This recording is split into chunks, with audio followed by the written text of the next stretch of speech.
Welcome back to another episode of the Casey Campbell podcast. Casey Campbell with you, of course. Pleased to be joined by Philip Koops, the head football coach at Montague. How are you?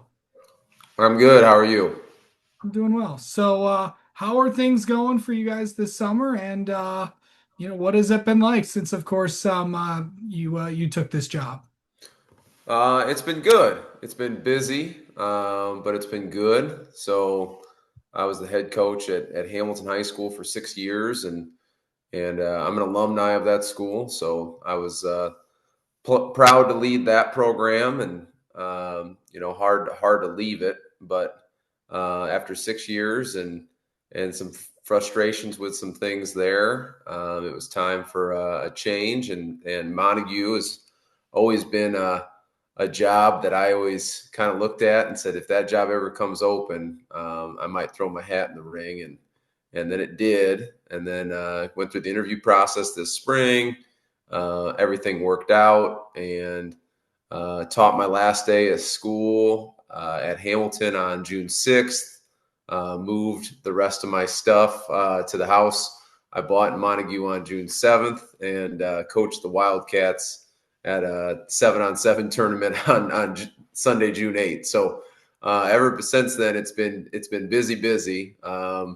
We have 3 strength conditioning sessions a week.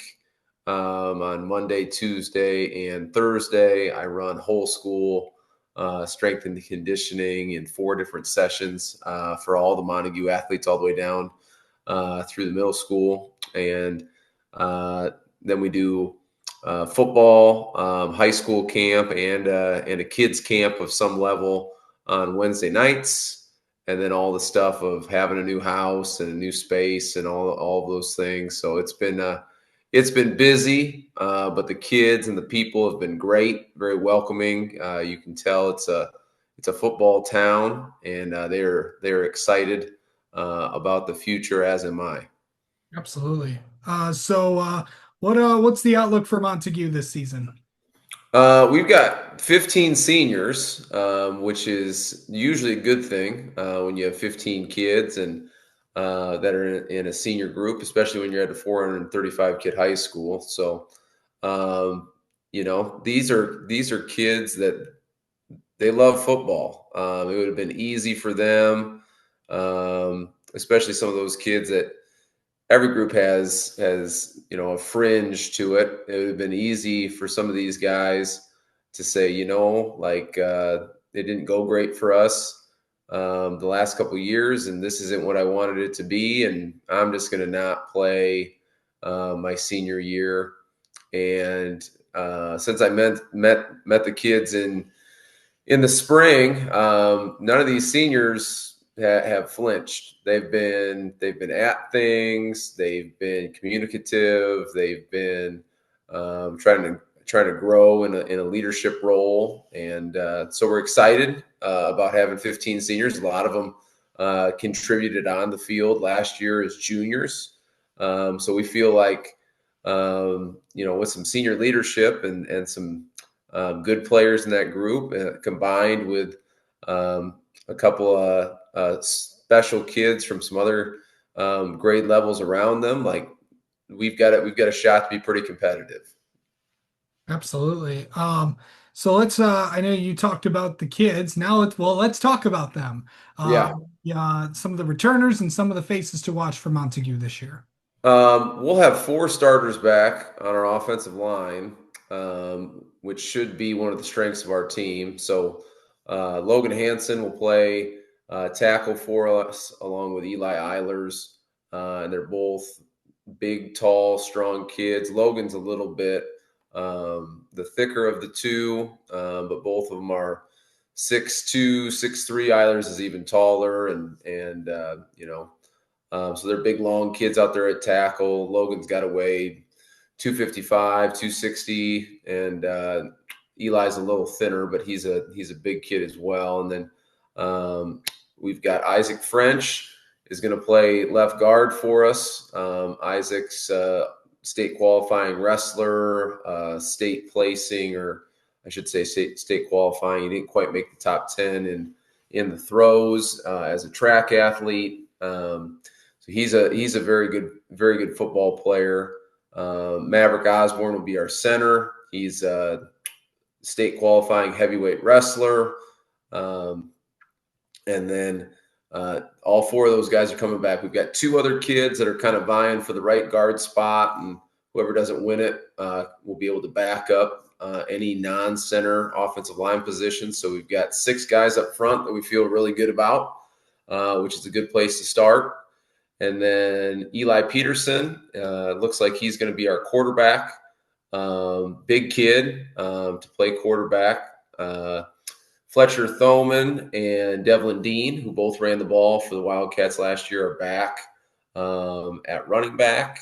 And then we've got Cooper Bradley and Cole Moss and a couple of other kids mixed in at the slot receiver wing position for us that are pretty dynamic with the ball in their hand. Those kids are baseball guys that did some good things for Montague in the spring on the diamond. And then we've got some kids that, work their butt off out there at receiver and can catch the ball and stalk block a little bit. We got a baseball kid in Cole Harrimans who's 6'4". He hasn't played football in a while, but he's out there trying at receiver, and he's certainly tall and runs pretty fast. So we're trying to get him up to speed. And then there's a handful of other guys that'll get worked in on the offensive side of things, but we feel good about that core group. And we've had really six of our own sessions with them this summer of trying to get the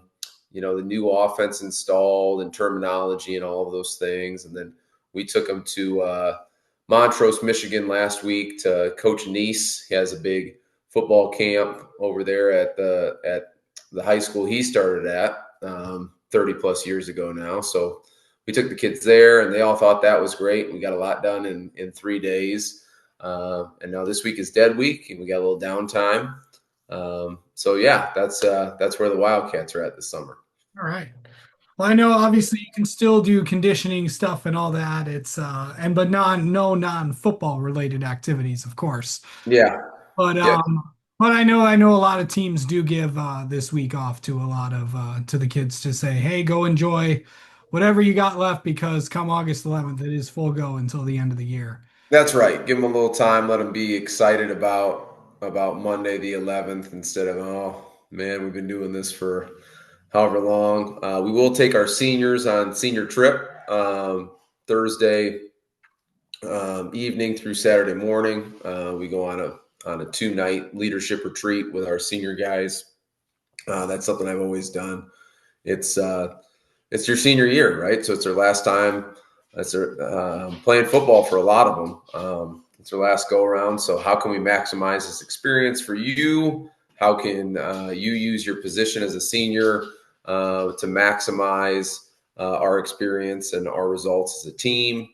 And we're excited about taking those guys away and learning more about them, and them learning more about me in the next few days here. All right. Okay, let's let's go through the upcoming schedule coming up for you guys. August 28th, home against Forest Hills Eastern. September 5th at Muskegon Oak Ridge. September 12th at Orchard View. September 19th, home against Whitehall. September 26th, home against Ludington. October 3rd at North Muskegon. October 10th at Fremont.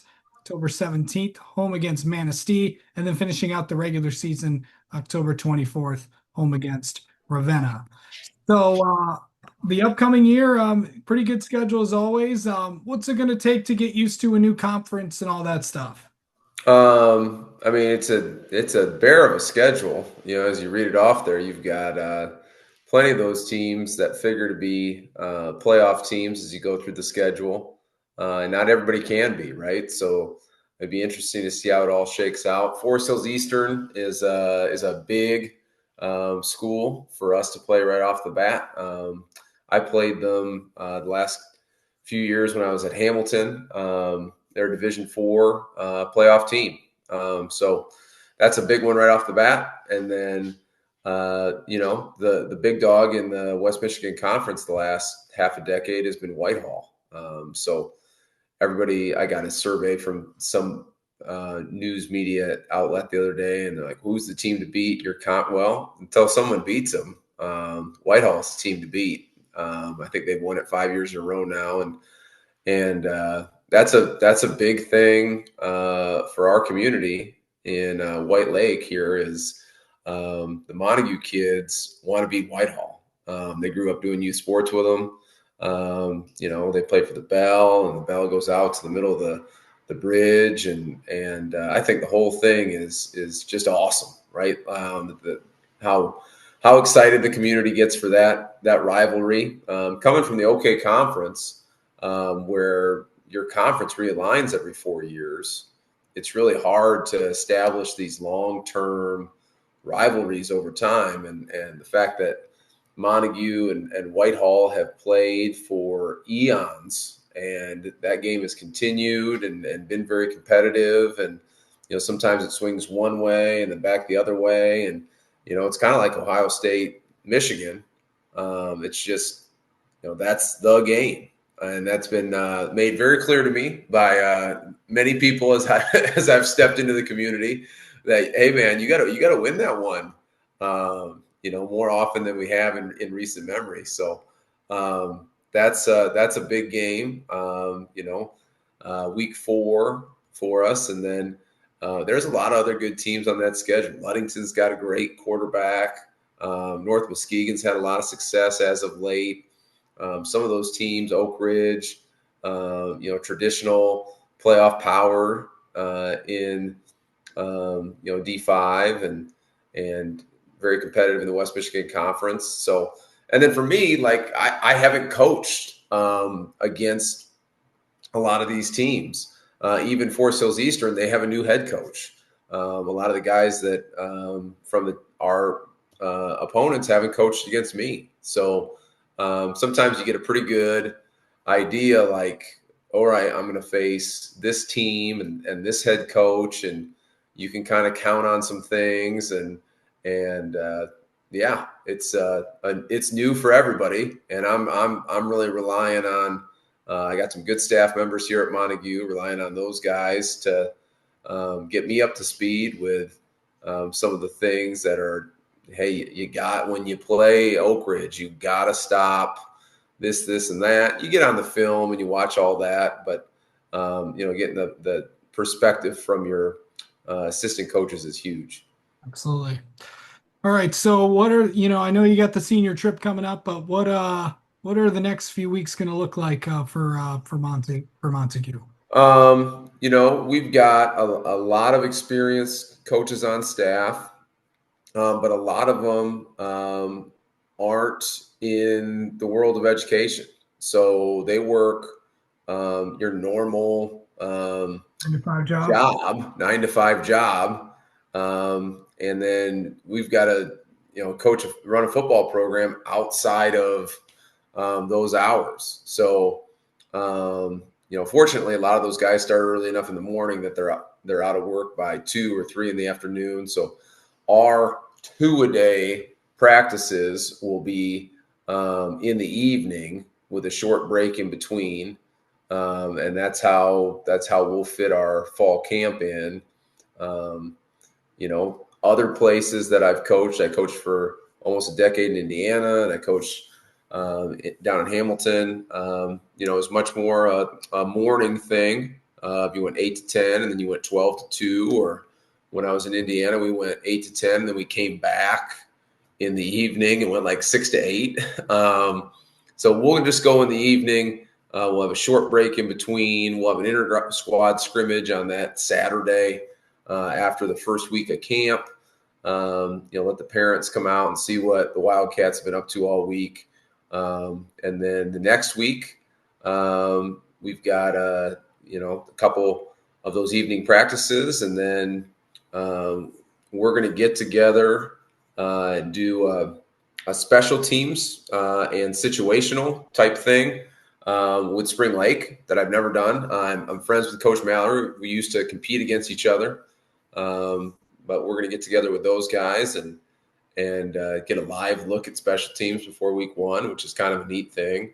and then we're going to scrimmage at Fruitport, and see how we look and get some position battles figured out with a couple spots where we got two kids that we feel pretty good about vying for some time, and that's probably only going to get figured out by playing against a different colored jersey.